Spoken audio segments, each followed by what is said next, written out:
జై శ్రీమన్నారాయణ ఆండాళ్ దివ్యత్రుడిగలే శరణం. 22వ పాసురం.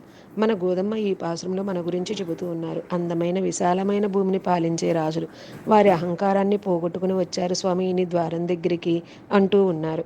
ఒక రాజు బాగా సంపద కలిగినవాడు, అహంకారం కలిగినవాడు, నిత్యము పట్టు పీతాంబరములే ధరించేవాడు. తన రాజ్యంలో గదుల గదుల నిండా రత్నాలు, మణులు, మాణిక్యాలు ఉన్నవి. బంగారు పళ్ళెంలో భోజనం, ఏనుగు అంబారీ మీద ఊరేగేవాడు ఆ రాజు అనుగ్రహం కోసం ఆ రాజ్య ప్రజలు, మిగతా సామంతరాజులు ఎంతో ఎదురు చూసేవాడు. అంత అహంకారంతో ఉండేవాడు ఆ రాజు. అలాంటి రాజు పరాయి దేశాలు వారు వచ్చి తన రాజ్యాన్ని కొల్లగొట్టుకుపోతే దిక్కు లేక అర్ధరాత్రి భిక్షాటన చేస్తూ ఒక నల్ల కుక్కని తొక్కితే ఆ కుక్క పెద్దగా అరిస్తే ఎంత బాధపడతాడో. అలాంటి అహంకారం పాముతో సమానం. అలాంటి అహంకారాన్ని వదిలి మీ సన్నిధికి వచ్చాము స్వామి అని ప్రాధేయపడుతున్నారు గోదా గోపికలు.